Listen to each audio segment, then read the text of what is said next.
Hey, what is going on, guys? DK. Back at you with another video here to bring the 8-game NBA preseason slate on Friday, and this is the final NBA preseason slate of the year. We have the regular season starting up on Tuesday. Cannot wait for that. But if you guys are new to the channel, welcome. My name is DK.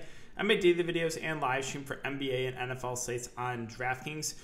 If you're unable to watch these YouTube videos, I also upload on Apple Podcasts. Link in the description below. It's called the DKDFS Show. If you're interested in signing up for premium content, off that on patreon.com. Few different packages: NBA package, we cover preseason, NFL package, we're covering every single show and slate as well as the main slate, and then esports package that includes Call of Duty and CSGO. And I do want to thank the sponsor of today's video, PrizePicks. So if you guys are not familiar with PrizePicks, a couple different ways you can play for NBA here. Let me refresh this. I don't think the board is up for tomorrow yet. No. But the futures board is. So I gave out play today, Buddy Hield under in the Discord. That ended up hitting, so that was nice. Yes, PrizePicks has treated us pretty well recently. Hit on the Zach Ertz over as well. So I've been riding a pretty hot streak here for PrizePicks. But yeah, for NBA, so there's two different ways you can play. The first way is taking over under on fancy points. The second way is taking over under and like straight up points, rebounds, assists, 3 pointers made. So if you guys want to try it out and sign up using my code DKDFS, that is DKDFS, all one word. If you deposit using my code $100, you get a free $100 to play with. And finally, I want to thank you guys again for all of your support. If you could, make sure to leave a like button on the video. Let's try to aim for 100, subscribe, hit the notification bell, and leave me a comment. Let me know how you guys did tonight. And if you did not cash, let me know who held you back, who you're tilting about. All right, so before we get into players and the prices for the 8-gamer, let's take a look back lineup here from Thursday's slate. So Thursday, I had a nice takedown. Now, again, nothing crazy. This is only a $50 entry, but first place, $200, 4X. Again, what I hammer up, people ask me about it all the time of like contest selection. Small field, single entry tournaments. That's what you want to play if you're a GPP player. I'm telling you, do not play. I mean, you can, like, I play the big tournament every day, like the big $10 or $15 tournament, just in case my lineup goes off. But that's really it. Other than that, I'm focusing on the small field single entry. It's the best ROI, right? This was, I think, an 11-man tournament. So, small field tournament, and I 4X my money. Now, in a large field tournament, I wouldn't have even doubled up with this, right? So, that's why I said small field, single entry tournaments are the contests you want to enter. Now, this slate was the first slate in a pretty long time, in the preseason at least, that there was no real BS. Like, there wasn't coaches lying or, you know, massive foul trouble, ejections, or no picnics tonight. It was a pretty solid night. You know, I was hammering home, load up on Miami. I used 3 Miami guys, Okoro, Vincent, Struss, and Potter. All 3 smashed. Bull, once we got the Denver news, I was high on him. We got the starters. I liked him and Bones, and then we got the starters and Bones wasn't starting, so I was a slight downgrade to Bones. But yeah, so I used Bull as my one Denver guy, and then I jammed in all 3 Lakers here. I told you guys I was doing that. We're on Patreon playing LeBron, Anthony Davis, and Westbrook. I originally had Bones here. I was leaving Sally on the table, but once we got the news that Bones wasn't starting, I pivoted to De'Aaron Fox, who did slightly outscore him. I think Bones had like 27, 28, and Fox had 31. So yeah, all in all, it was a pretty solid night. Again, 4X night, takedown, nothing crazy, but I will take that all day long. In the Discord, looks like people had a pretty decent night too. No massive nights. I didn't see any like huge wins like last night, but overall, I think it was a pretty solid night. So yeah, let's finish it up with this 8-game slate, guys, for the preseason. So we'll start off with Boston. News-wise, Jaylen Brown, Marcus Smart, Al Horford, Peyton Pritchard all out. So Jason Tatum at the top at 8.3K. We're going to have to monitor news on a lot of guys, but assuming we get, you know, high 20s to even low 30s minutes, I think Tatum makes for one of the safer spot ups on the board without Jaylen Brown, without Marcus Smart. We'll just have to, again, keep an eye on news there.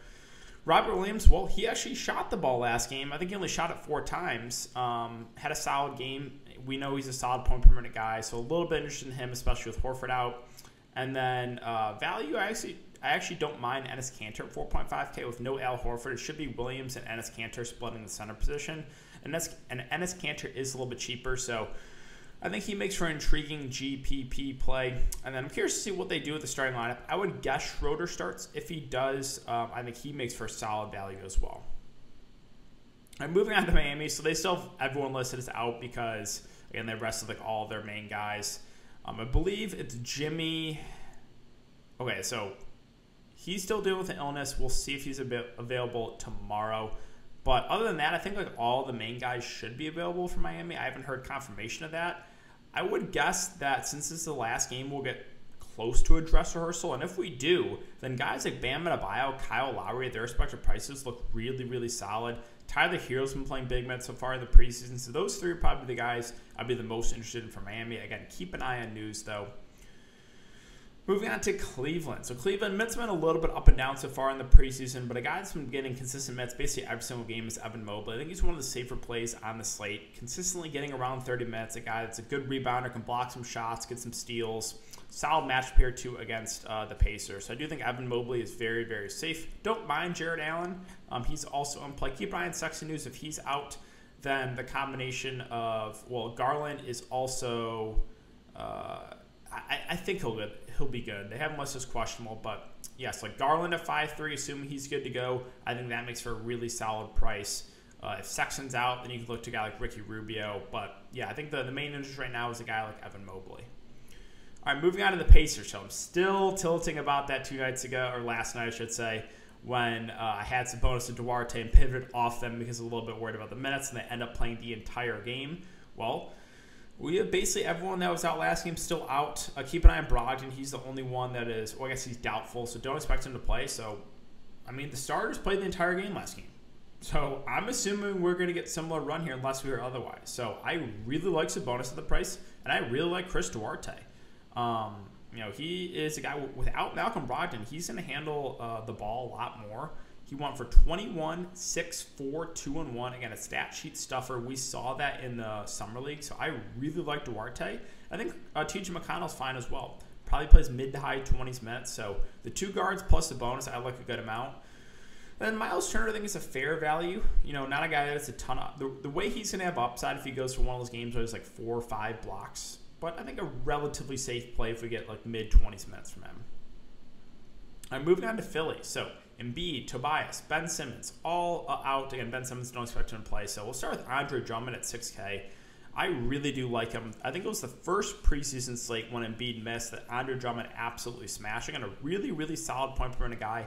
It is a revenge game here if you're into that. So I really like Drummond, and I do like Maxey a good amount here too. I'm assuming he's going to start at the point guard and probably play at least 25 minutes. So Maxey, Drummond, 2 guys that look really, really solid here. As far as the rest of the 76ers, we want to see what they do the starting lineup.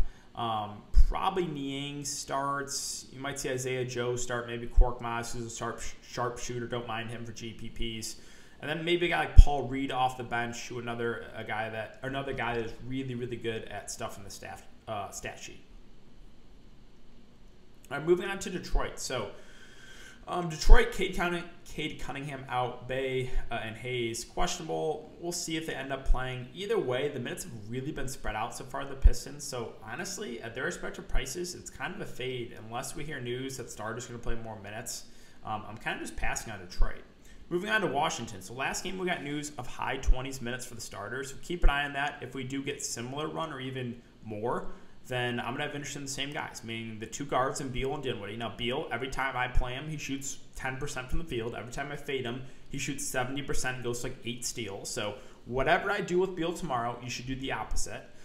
The 2 centers I like again. I played both last slate. That worked out in a massive way in Harrell and Daniel Gafford.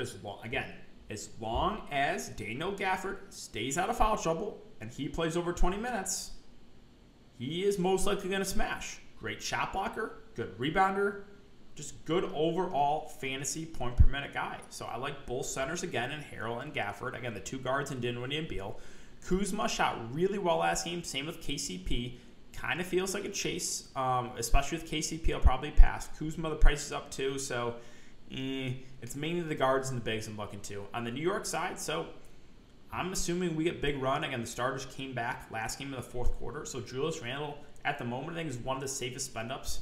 Another guy that can really do it all. Get the assists, get the rebounds, and score the ball, blocks and steals. It's a really good matchup here, too, against Washington. So I really like Randle. Kemba Walker back, but the issue is the minutes haven't been as high in him, and they have 2 guards behind him in Rose and Emmanuel Quickley. So not as high on the guards. RJ Barrett is too expensive. I have a question for you guys. Is Taj Gibson now the best player to ever play?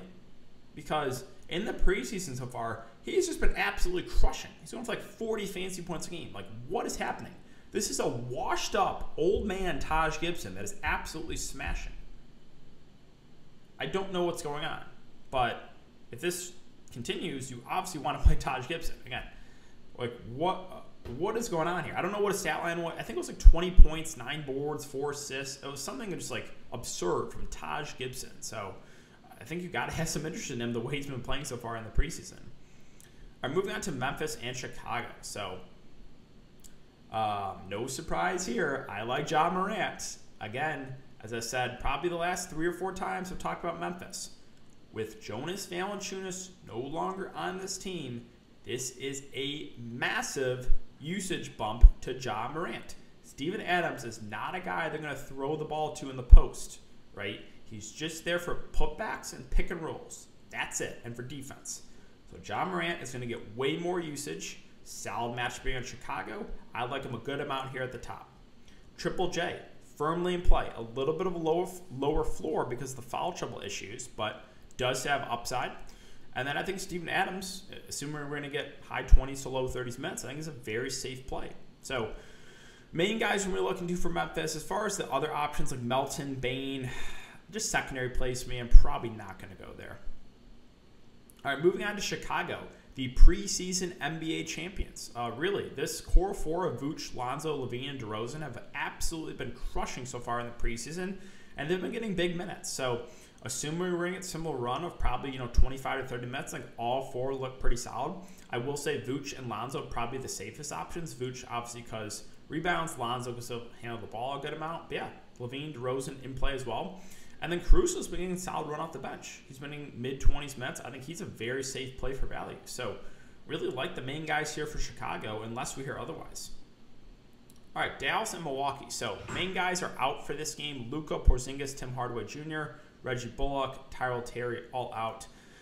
I want to see what they do with the starting lineup. Brunson at 5'5" is solid. Again, when Luka was out last year, Jalen Brunson was basically a plug-and-play, but we'll see how many minutes he's going to actually play in this one.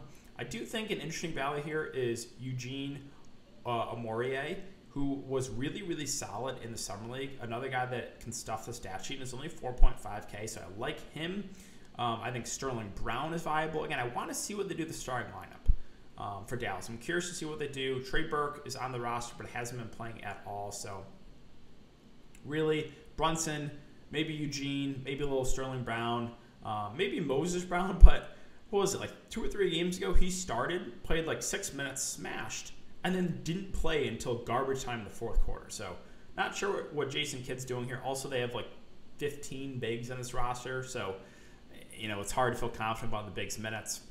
All right, moving on to Milwaukee. So last game, starters got mid to high 20s minutes. Chris Middleton and Jrue Holiday actually came back in the 4th quarter. Giannis Antetokounmpo did not. Knowing Coach Budenholzer, we will get no news, right? He's not going to give us anything. You guys know I love him, right? But assuming Giannis plays into the 4th quarter, he's probably the best spot up because it's Giannis Antetokounmpo. Now, will we get 4th quarter minutes? I'm not sure. And will we get that news? Most likely not because it's Coach Bud. So the big 3 are all in play, especially Giannis.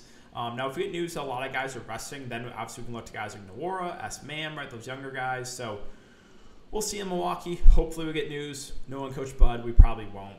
All right, 2 games left, guys. We have Houston and San Antonio. So what we know, obviously John Wall out, Eric Gordon out, and Daniel Tice out. So Christian Wood at 6.6K should get mid-20s minutes. I think it's a pretty safe play. Don't mind the matchup here. As far as the guards go, KPJ, Jalen Green, like them both. I would think both get 25 to 30 minutes. Now, I played Jalen Green last game. He had like 100 turnovers. So I'll probably fade this game. It'll go for like 50 fancy points. No, my luck. But yeah, both guards are in play. KPJ will handle more of the point guard duties, but both should get big minutes in a solid matchup. And then my boy, Sengun, a guy that I think could win Rookie of the Year at 5.4K. No Daniel Tice, might get some extra minutes. I think we get 15 to 20, a really, really good point per minute guy as long as he stays out of foul trouble. So I like Sengun for value. And then I'm curious to see what they do with the starting lineup here. A little bit interesting, KJ Martin. Christopher's only really been playing in garbage time. I don't know why, because he's been playing well. But yeah, really main interest, Wood, the guards, and Sengun. All right, moving on to the Spurs. So Spurs in minutes so far in the preseason been pretty solid. Mid to high 20s for a lot of the main guys. So DeJounte Murray, Derek White firmly in play. A lean to Murray, who I think is a little more upside. Keldon Johnson always in play for GPPs, but he's just so up and down. I think Jakob Poeltl is very safe. Now the minutes haven't been as high. He's been playing like 15 to 20, but he'll be productive when he's out there. As far as anyone else goes in the Spurs, I think Eubanks is fine at 5K, but he's a little bit too close in price to Poeltl. Like, if I'm going to play a Spurs center, I would rather just pay the extra $400 for Poeltl. All right, finally, Portland and Golden State. So, what we know here for Portland, Lillard out, Simon's out. So, keep an eye on news here for the starters. So, they're resting a couple guys. We'll see on minutes. Last time I tried to take a shot at Nurkic when they were resting a lot of guys, they only played a half. So, that's why I'm like, be careful unless we hear otherwise. So, CJ McCollum, if I knew he was going to play big minutes, I would like him a lot here without Lillard and Simons. I'm just not convinced he gets big minutes. Same with Nurkic. You guys know the Bosnian Beast, one of my favorite players to play in DFS. Absolutely amazing point per minute guy if he stays out of foul trouble. So Nurkic and CJ, I really like. If we get news, they're going to play big minutes. If we don't get the news, then proceed with caution to those two guys. As far as the bench goes, I mean, Dennis Smith Jr. has been having a solid preseason. I'm curious, like, he might start, actually. With no Lillard and Simons, he actually might start. So maybe a little bit of interest in DSJ. But other than that, that's probably it. And finally, Golden State. So again, keep an eye on news. We saw, or a few days ago, Steve Kerr said he was going to rest a veteran or two in the last preseason games. And we had Steph and Draymond rest last game, so I'm assuming they're going to be in. Now, the minutes for the main guys for Golden State last preseason game weren't great, right? Jordan Poole played one shift in the first quarter, one shift in the third quarter. That was it. So, you know, guys like Steph and Draymond, I like if we know for sure they're actually going to get decent minutes. Like Steph Curry in 3 quarters can put up 50 fantasy points. He did like 2 preseason games ago. Poole, again, we'll see about news, right? He didn't play a ton last game, which is a little bit worrisome. So Golden State, not a ton I love unless we get confirmation that the main guy is going to play big minutes. All right, guys, so that's going to do it for the video today. If you have been enjoying the content, make sure to hit that like button, subscribe to the channel, and hit the notification bell. Again, leave me a comment. Let me know how you guys did tonight. Thanks again. Have a great night, and I will see you all on Tuesday. Regular season opener. Cannot wait for that one. Yeah, have a great night, guys, and I'll see you all on Tuesday.